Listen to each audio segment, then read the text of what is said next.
The story opens with General Nathan Cross standing aboard the UHS Valiant, humanity's flagship, as it approaches the neutral station where the Galactic Council convenes. 3 weeks earlier, the Zarathi Empire launched what they believed would be a simple punitive strike against Earth's outer colonies, targeting mining operations on Titan and Europa. The Zarathi, a proud warrior race that had dominated their sector for millennia, viewed humanity as upstart newcomers who needed to learn their place in the galactic hierarchy. The attack was supposed to be a warning, a demonstration of power. Instead, it became the Zarathi's greatest mistake. The human colonies weren't just mining facilities. They were home to 15,000 civilians, including families, children, and elderly settlers who had spent generations building their lives in the cold reaches of the solar system.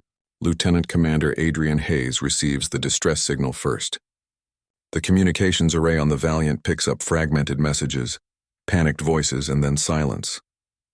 By the time the defense fleet arrives, the damage is catastrophic. The domed cities are shattered, exposed to the vacuum of space. Rescue teams led by Captain Lisa Morgan work frantically to save survivors, pulling families from collapsed HAB modules while the clock ticks down on failing life support systems. General Cross surveys the destruction through the viewport of his shuttle. Among the debris, he sees a child's toy floating in the void, a stuffed bear that had escaped through a hull breach. This image burns itself into his memory. He contacts Admiral Richard Cole back at Earth Command and delivers a simple message that will echo through the galaxy in the coming weeks. The human response is swift and precise. Within 48 hours, 3 battle groups converge on Zarathi space. Commander Jake Sullivan leads the tactical assault, utilizing strategies the galaxy has never seen before. Humans don't fight like the other species, who rely on massive dreadnoughts and frontal assaults. They use carrier groups, fighter screens, and coordinated strike packages that overwhelm Zarathi defenses. Part 2. The Summons. The Galactic Council, alarmed by reports of human military action, issues an immediate summons. Council Director Velmora of the Astron Collective demands that both parties present themselves to answer for the violence. The Council Chambers, a massive ring station orbiting a neutron star, has served as the seat of galactic governance for over 10,000 years. No war between member species has been fought without Council mediation in 5 millennia. General Cross receives the summons while overseeing relief operations on Titan. Major Katie Lewis, his Chief of Staff, advises caution. The Council has never sided with humanity in previous disputes.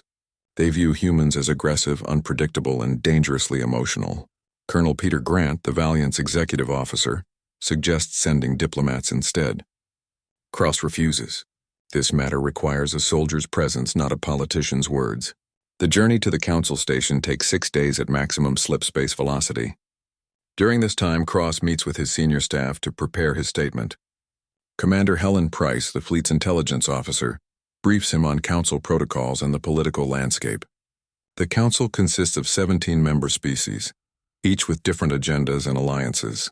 The Zarathi have been members for 3,000 years and hold significant influence. Dr. Chris Bennett, the Valiant's chief medical officer, provides Cross with casualty reports from the attack. The numbers are staggering. 8,237 dead, 4,000 wounded, 3,000 still missing, likely dead in sections of the colonies that were completely destroyed. Bennett's voice breaks as he describes treating children with radiation poisoning and decompression injuries. Diplomatic Officer Sharon White attempts to coach Cross on proper council etiquette.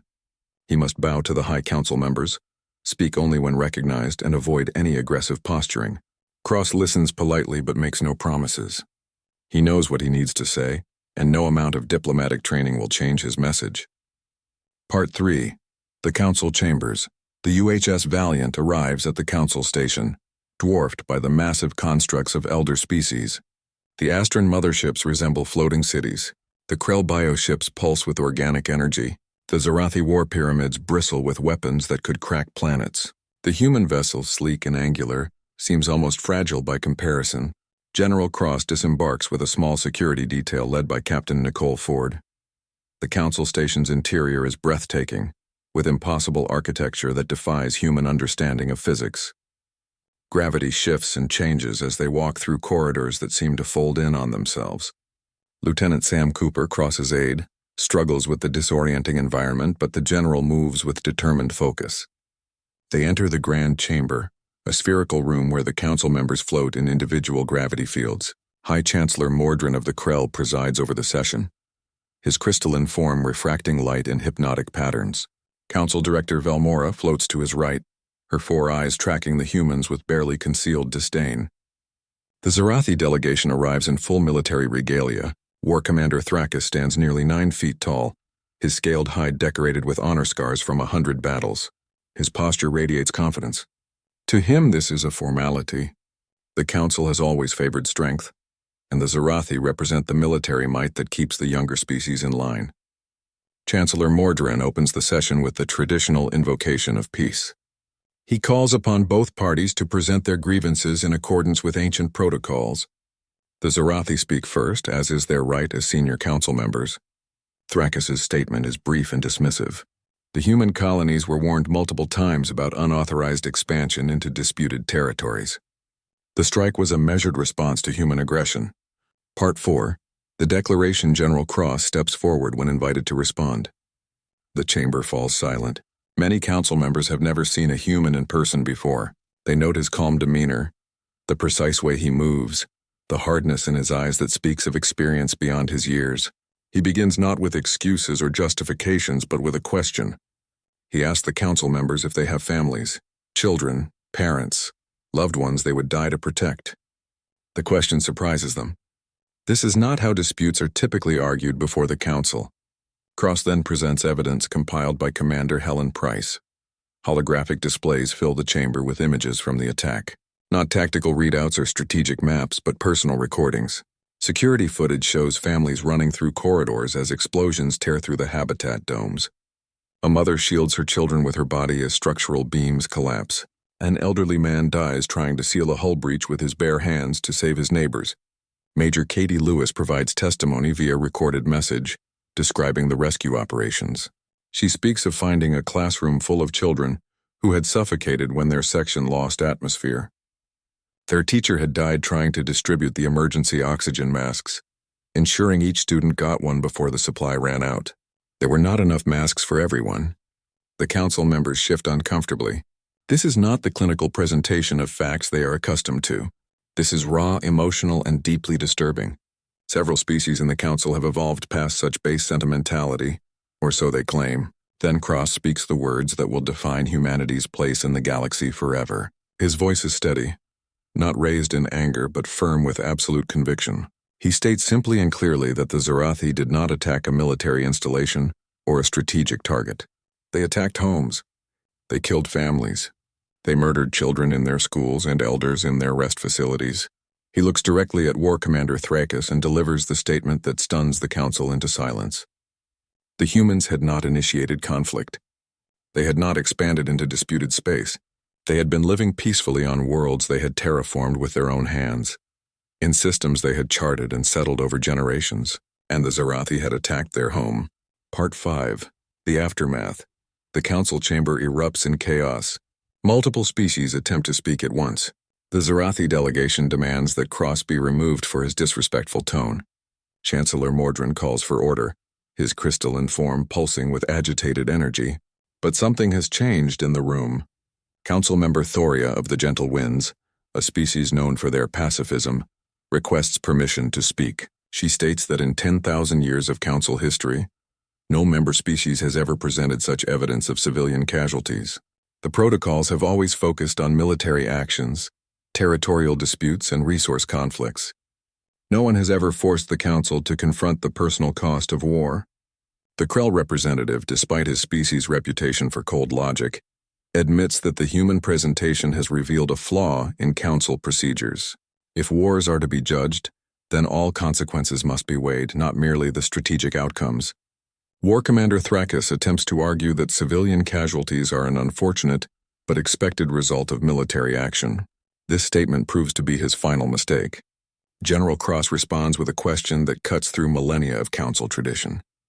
If civilian casualties are acceptable, the alarm system screamed through every corridor of the Titan colony. People ran in all directions, parents grabbing their children, workers abandoning their posts to reach the emergency shelters. Nobody understood what was happening. The colony had never experienced an attack before. For 3 generations, families had lived peacefully under the protective domes, mining resources and building a new life far from Earth. Adrian Hayes sat at his station aboard the UHS Valiant, watching the communications screens with growing horror. The distress signals came in fragments, broken voices crying for help, and then one by one they went silent. He tried to re-establish contact, his fingers moving rapidly across the controls, but nothing worked. The colony was gone. General Nathan Cross entered the bridge just as the last signal died. He was a tall man with gray hair and steady eyes that had seen too many battles. He looked at the empty screens and felt something cold settle in his chest. 15,000 people lived on Titan. Families, children, grandparents who had helped build the first domes 40 years ago. All of them now silent. The communications officer, a young woman named Katie Lewis, turned to face him. Her hands were shaking. She reported that Europa colony had also gone dark. 2 colonies destroyed in less than an hour. The general asked who was responsible. Katie pulled up the scan data. The ships were Zarathi, a powerful alien race that controlled a large section of the galaxy. They had attacked without warning, without demands, without mercy. Nathan ordered the ship to maximum speed. The Valiant was 6 hours away from Titan, along with 2 other human vessels. He sent urgent messages to Earth Command, requesting every available ship to converge on the solar system. Admiral Richard Cole responded within minutes, his face grim on the video screen. He promised that 12 more ships would arrive within 2 days. Nathan thanked him and ended the call. 2 days might be too late for survivors. The journey to Titan felt endless. Nathan stood on the bridge, refusing to sit, refusing to rest. His crew moved quietly around him, understanding that their commander needed this time to prepare himself for what they would find.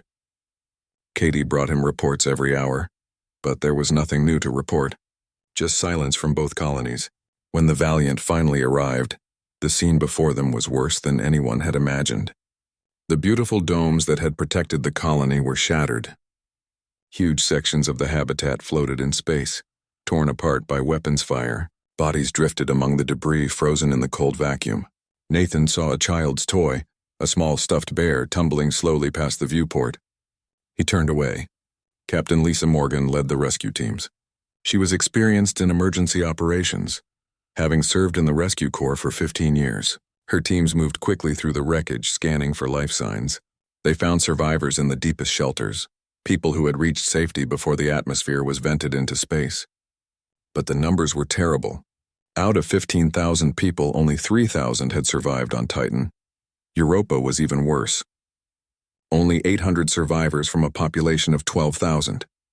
The survivors told stories that made Nathan's blood run cold. The Zarathi ships had appeared without warning. They fired on the habitation domes first, not the military stations or the industrial facilities. They targeted the schools, the hospitals, the residential areas. It was not a military strike. It was murder. Jake Sullivan, the tactical commander, reviewed the attack patterns with Nathan in the war room. The Zarathi had used precision weapons, indicating they knew exactly what they were targeting. This was planned, deliberate, and meant to send a message. Jake asked what humanity's response would be. Nathan looked at the casualty reports spread across the table. 8,000 dead on Titan, 11,000 dead on Europa. He gave Jake simple orders. Prepare the fleet for war. Earth Command sent authorization within 6 hours. Every human military vessel was mobilized. The politicians wanted to talk, to negotiate, to understand why the Zarathi had attacked. But the military knew that talk could come later.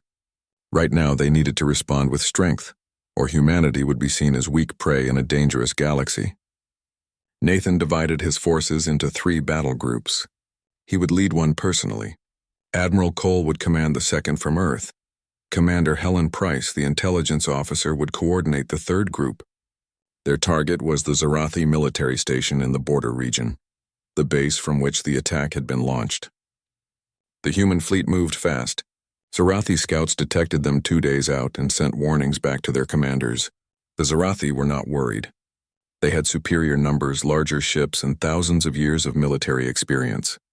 Humans were newcomers to the galaxy, barely 200 years since first contact. This would be an easy fight. They were wrong. Jake Sullivan had studied every battle the Zarathi had ever fought. He knew their tactics, their formations, their weaknesses. The Zarathi relied on massive dreadnought ships that could withstand incredible damage. They used frontal assaults, overwhelming their enemies with firepower. But they were slow, predictable, and had never faced an opponent who fought like humans. The battle lasted 4 hours. Human fighters swarmed the Zarathi ships, too small and fast for the heavy weapons to track effectively. Carrier groups launched wave after wave of attack craft, targeting engines and weapons systems with precision strikes. The Zarathi formation broke apart, their ships unable to coordinate under the chaotic assault. When the human capital ships moved in, the Zarathi fleet was already defeated. Nathan watched from the bridge as the Zarathi station surrendered. He felt no joy in the victory, no satisfaction in the enemy's defeat. He thought about the people on Titan, the families torn apart, the children who would never grow up. This battle changed nothing. It brought no one back. The Galactic Council sent a message 3 days later. Both humans and Zarathi were summoned to answer for the violence. The Council demanded an immediate ceasefire and required both parties to present themselves for judgment. Nathan read the message and handed it to Katie. She asked if he would go. He said yes. The Council needed to understand what had happened. They needed to hear the truth from someone who had seen the aftermath, who had pulled dead children from the wreckage, who had listened to survivors describe watching their families die. He selected a small team to accompany him. Katie would serve as his chief of staff. Captain Nicole Ford would lead security. Lieutenant Sam Cooper would act as his aide. Dr. Chris Bennett would provide medical testimony about the casualties, and Sharon White, the diplomatic officer, would advise on council protocols. The UHS Valiant set course for the council station. Nathan stood alone in his quarters looking at images of the destroyed colonies. He had a speech to prepare, words that would make the ancient alien races understand what they had allowed to happen. But every time he tried to write something, he kept seeing that stuffed bear floating in space, a child's comfort lost forever in the dark. The journey to the Galactic Council Station would take 6 days at maximum slip space velocity. Nathan Cross spent the first day reviewing files about the Council and its member species. He sat in his quarters reading reports that Helen Price had compiled over the years. The Council had existed for more than 10,000 years, serving as the primary governing body for the galaxy's civilized species. 17 different races held seats, each with their own agenda and alliances. Katie Lewis entered his office carrying more documents. She looked tired. Having worked through the night preparing briefing materials, she placed the files on his desk and sat down without being invited. Nathan appreciated that about her. She never stood on ceremony, never wasted time with unnecessary formalities. She told him directly that the Council had never ruled in humanity's favor. In every previous dispute, the older races had sided against Earth. Humans were seen as aggressive, unpredictable, and too emotional for galactic politics. Nathan asked about the Zarathi position on the Council. Katie explained that they were one of the founding members, having joined over 3,000 years ago. They held significant influence, particularly among the military-focused species. The Zarathi had fought in dozens of sanctioned wars, always with Council approval. They knew how to work the system, how to frame their actions in ways the Council would accept. Peter Grant, the Valiant's executive officer, joined them for the afternoon session. He was a careful man, always thinking 3 steps ahead. He suggested that Nathan should send diplomats instead of going himself. The Council respected protocol and tradition. A military general appearing before them might be seen as aggressive posturing. Nathan understood the concern but refused to change his mind. This was not a political matter. This was about families, about children, about people who had died in their homes. It required a soldier's presence, not a diplomat's careful words. Sharon White spent hours trying to teach Nathan the proper protocols for addressing the Council. She explained the complex hierarchy, the specific ways to bow to each species, the formal language required when speaking. The Council members were ancient beings, some of them thousands of years old. They expected respect, deference, and absolute adherence to tradition. Nathan listened politely, nodding at appropriate moments, but Sharon could see he was not really absorbing the lessons. She finally asked him directly if he planned to follow any of her advice.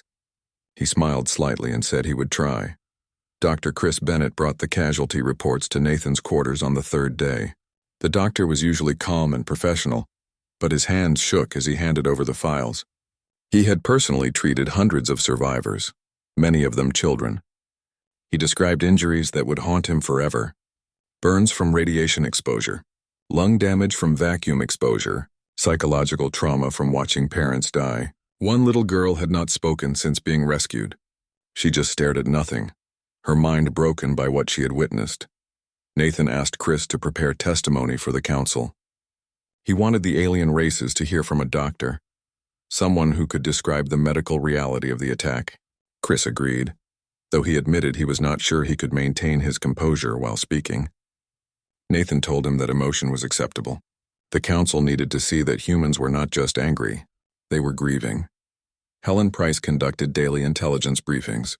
She had contacts throughout the galaxy, information brokers who sold secrets to the highest bidder. Her sources indicated that the Zarathi were confident about the council hearing.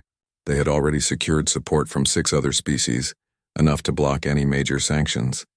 The Zarathi narrative was simple. They had attacked legitimate military targets in disputed territory. The human colonies had been warned multiple times to evacuate. Any civilian casualties were unfortunate, but expected in military operations. Nathan asked if the disputed territory claim had any merit. Helen shook her head. The colonies were in systems that Earth had discovered, surveyed, and settled over 80 years ago. No other species had ever claimed them. The Zarathi were simply lying, and they expected the council to accept their version of events because they always had before. On the 4th day, Nathan held a meeting with his senior staff. He wanted to discuss strategy for the council appearance. Jake Sullivan suggested bringing tactical displays showing the Zarathi attack patterns. The precision of the strikes would prove that civilian areas were deliberately targeted. Lisa Morgan offered to provide testimony about the rescue operations. She had recordings from her team, audio of people dying while they worked frantically to save them. Katie warned that the council might not allow such emotional appeals. The traditional format focused on legal arguments and territorial claims. Personal testimony was rarely permitted. Nathan said they would find a way to make the council listen. If they refused to hear the truth, then humanity would make its own decisions about justice. Nicole Ford reported on security preparations. The council station was neutral ground, but she did not trust the Zarathi to respect that neutrality. She wanted a full security detail, armed and ready. Nathan approved but ordered them to maintain a low profile. They were not going to start a fight, but they would be prepared if the Zarathi did. Sam Cooper, the youngest member of the team, asked Nathan what he hoped to achieve at the council. The general sat quietly for a moment before answering. He said he wanted the galaxy to understand that attacking Earth meant attacking families, homes, and children. He wanted every species to know that humans would not accept such actions, regardless of what the council decided, and he wanted the Zarathi to understand that they had made a terrible mistake. On the 5th day, long-range sensors detected the council station. It was unlike anything the human crew had ever seen. The station was a massive ring structure orbiting a neutron star, using the star's gravity to power technologies that humanity barely understood. Ships from dozens of species surrounded the station, some of them larger than Earth's moon. The Valiant looked tiny in comparison, a small dart among giants. Nathan stood on the bridge watching the station grow larger on the screens. He thought about all the people depending on him. The survivors who needed justice. The families who needed answers. The future of humanity in a galaxy that clearly did not value human life. He felt the weight of responsibility settling on his shoulders like physical pressure. Katie joined him at the viewport. She asked if he was nervous. He admitted that he was, not afraid of the council or their judgment, but nervous that he might fail to make them understand. She told him that he would find the right words. He had always been good at that, at cutting through complexity to reach the truth. He thanked her and continued staring at the station. The Valiant docked 12 hours later. The docking procedure was complicated, requiring precise navigation through crowded space lanes. Other species watched the human ship with curiosity. Many of them had never seen a human vessel up close. Some sent greeting messages. Others simply observed in silence. Nathan prepared himself in his quarters. He wore his dress uniform, medals earned in previous conflicts decorating his chest. He looked at himself in the mirror and barely recognized the man staring back. He had aged 10 years in the past few weeks. The lines around his eyes had deepened. His hair seemed grayer. But his eyes were still steady, still determined. The team assembled in the docking bay. Katie, Nicole, Sam, Chris, and Sharon stood ready. They looked professional, capable, and absolutely committed to their mission. Nathan felt pride looking at them. Whatever happened in the council chambers, he knew he had the best people with him. They walked through the airlock into the council station. The gravity shifted immediately, making Sam stumble. The corridors seemed to fold in on themselves, following physics that made no sense to human minds. Nicole stayed close to Nathan, her hand near her weapon, eyes scanning for threats.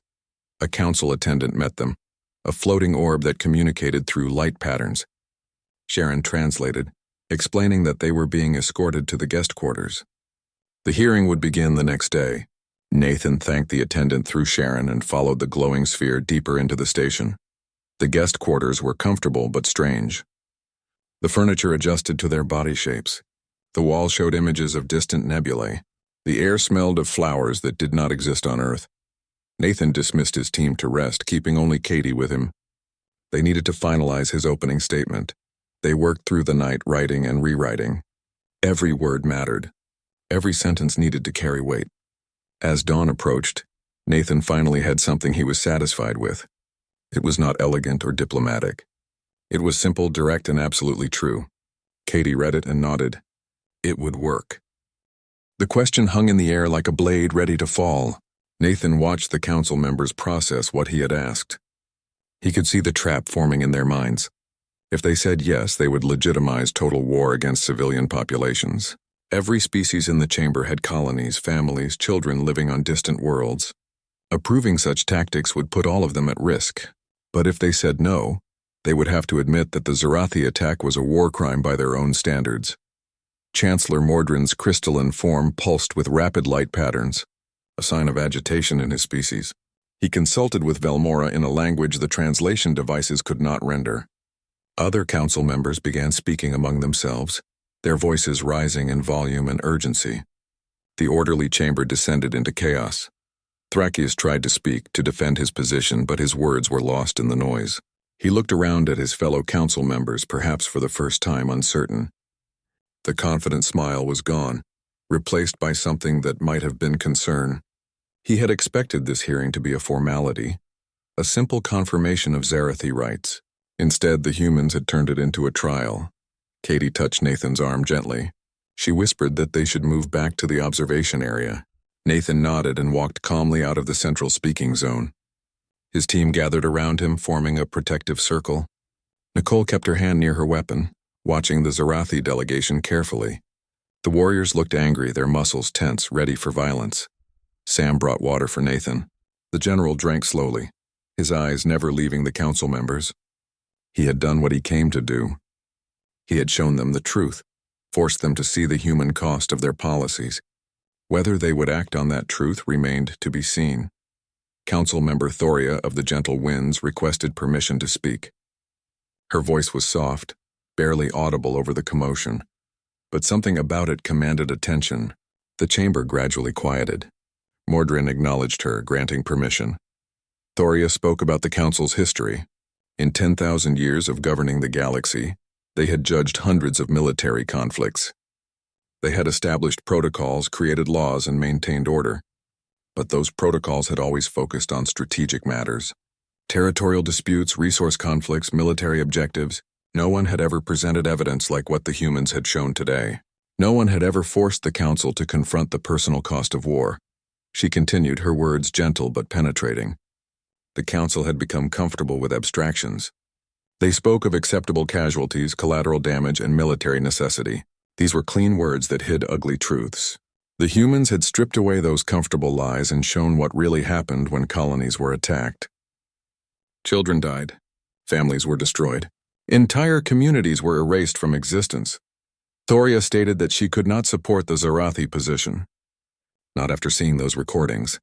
Not after understanding what had actually happened on Titan and Europa. Her species had long advocated for peaceful resolution of conflicts. This was not peace. This was slaughter dressed up in military language. The Krell representative, a massive being of living stone named Gorath, asked for recognition. His voice rumbled like an avalanche. He addressed the chamber with characteristic Krell directness. The humans had presented evidence of deliberate targeting of civilian populations. The attack patterns showed precision and planning. This was not a military operation gone wrong. This was intentional violence against non-combatants. Gorath continued, explaining that his species valued strength and martial honor. The Zarathi had long claimed to be warriors, but warriors fought other warriors. What Thrakis had ordered was not warfare. It was cowardice, attacking those who could not defend themselves. The Krell had no respect for such tactics.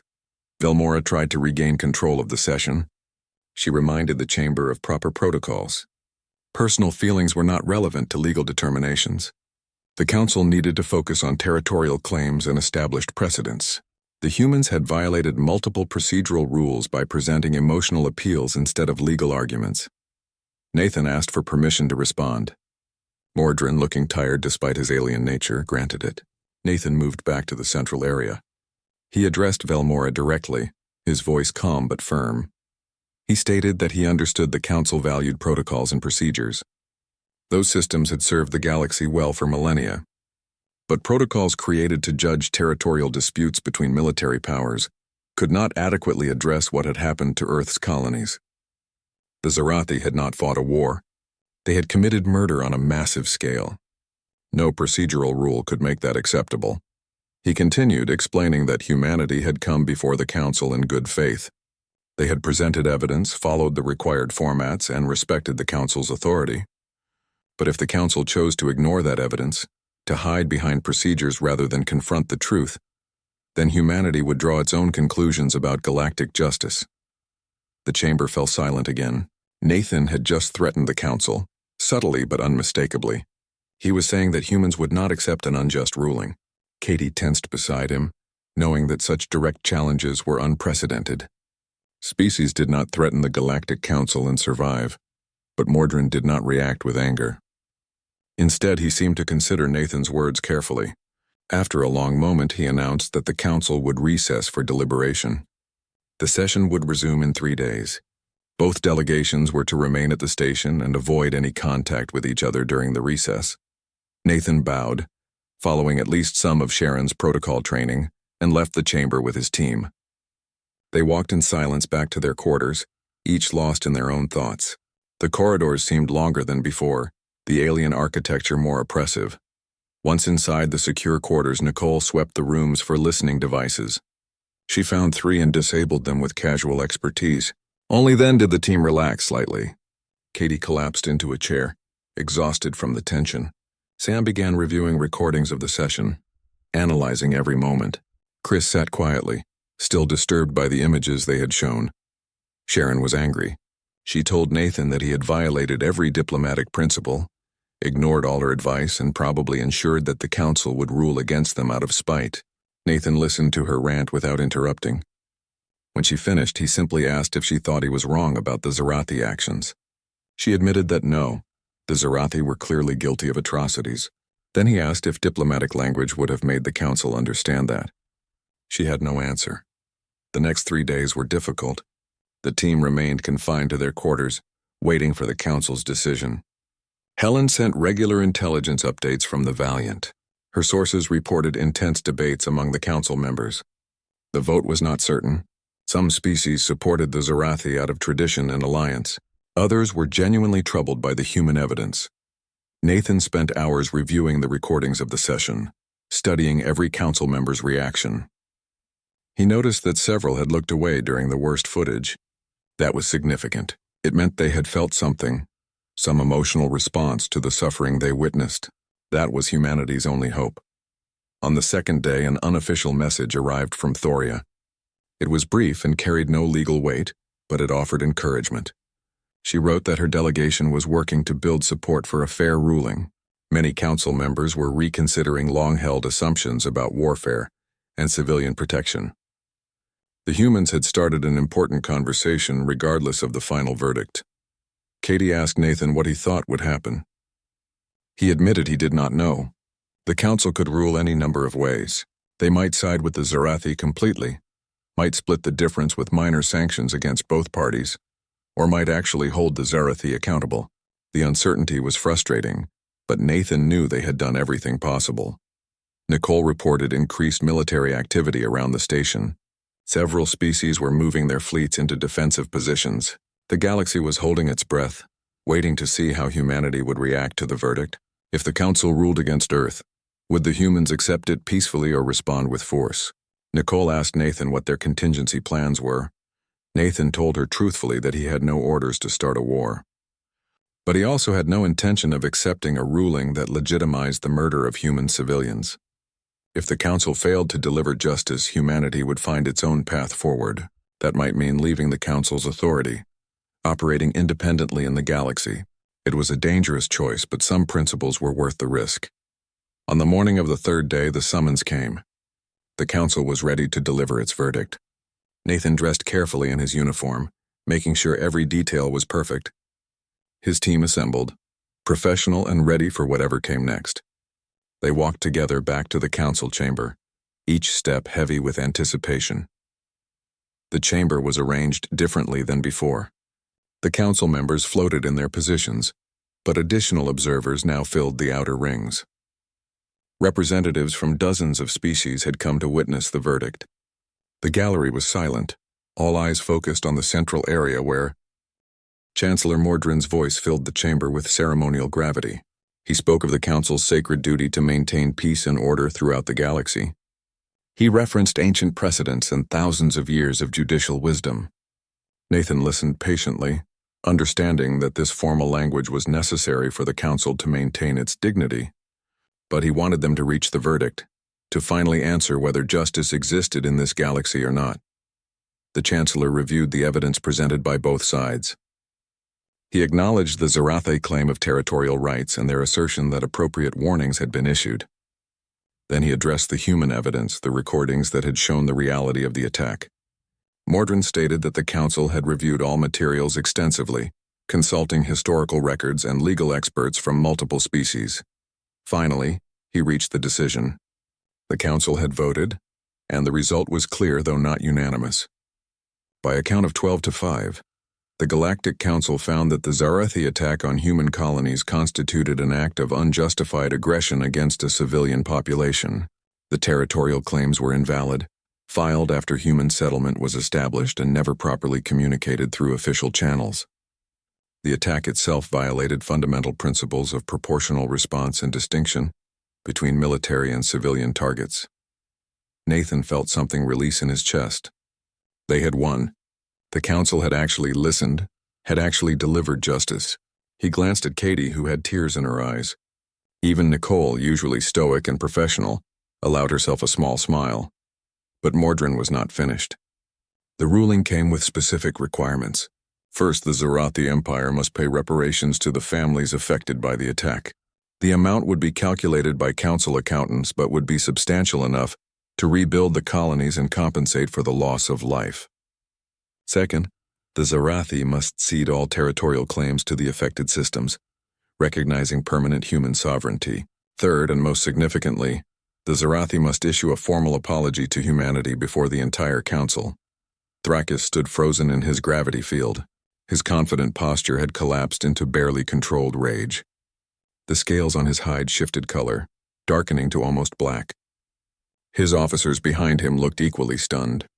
They had never imagined the Council would rule against them. The Zarathe had been members for 3,000 years, had fought dozens of sanctioned wars, had always received Council support.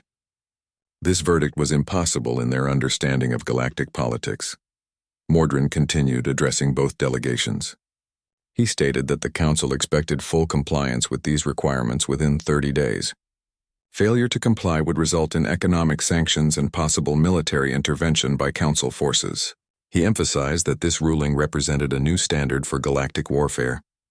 The distinction between military and civilian targets must be maintained.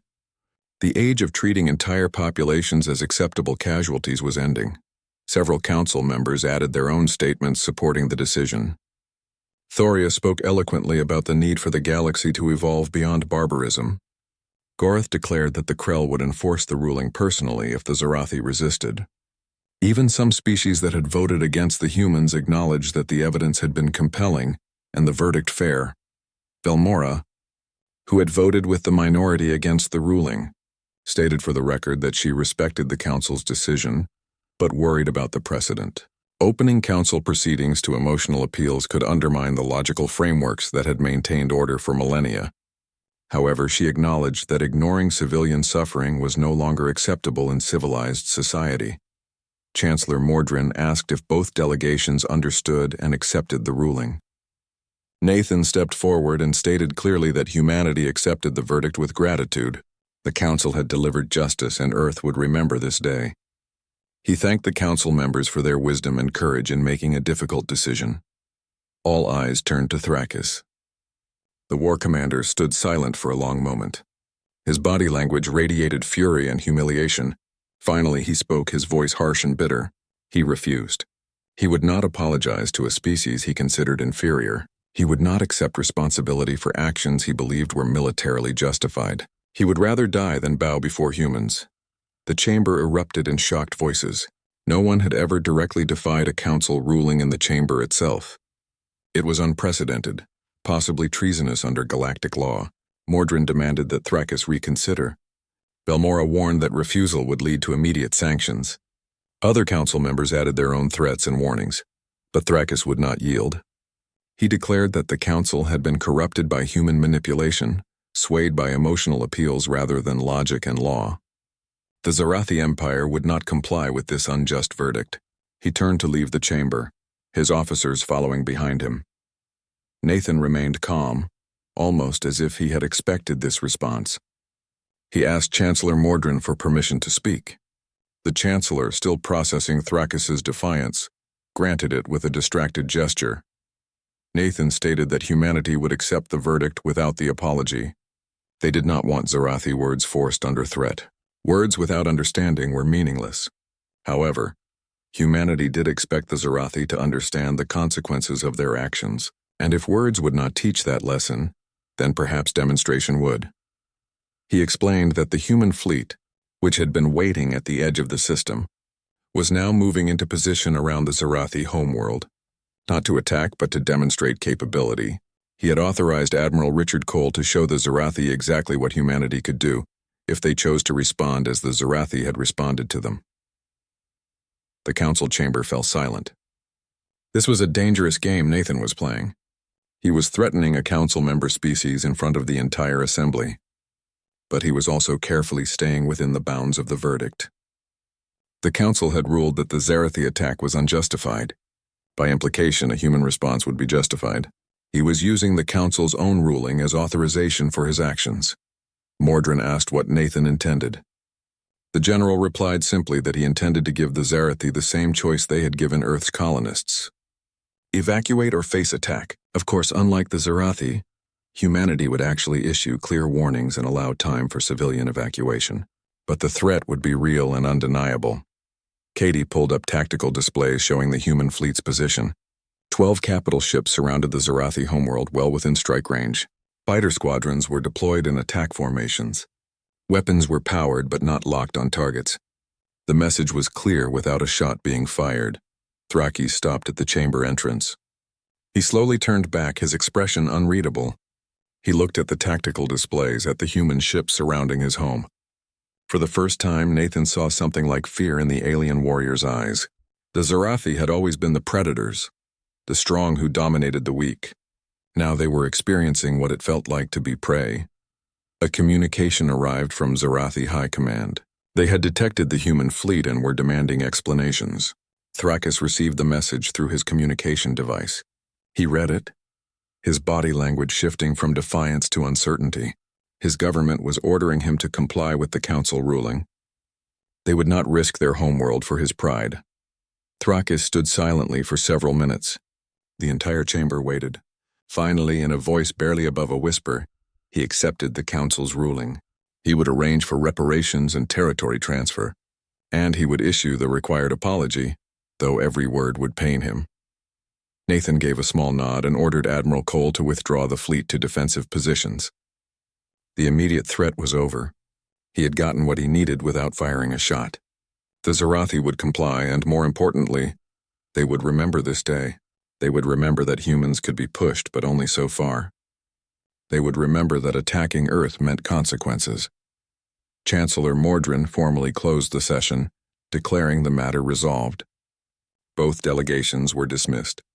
Nathan and his team left the chamber quietly, maintaining professional composure until they reached their quarters. Then Katie let out a breath she seemed to have been holding for hours. Nicole actually laughed, a sound of relief and triumph. Even Sharon admitted that Nathan's approach had worked, though it had violated every diplomatic principle she knew. The journey back to Earth took 6 days. Nathan spent most of that time writing reports and communicating with Earth Command. The politicians were thrilled with the outcome. Humanity had won a major victory in galactic politics, establishing new precedents and earning respect from the Council. Some politicians wanted to capitalize on this success to push for more concessions and greater influence. But Nathan advised caution.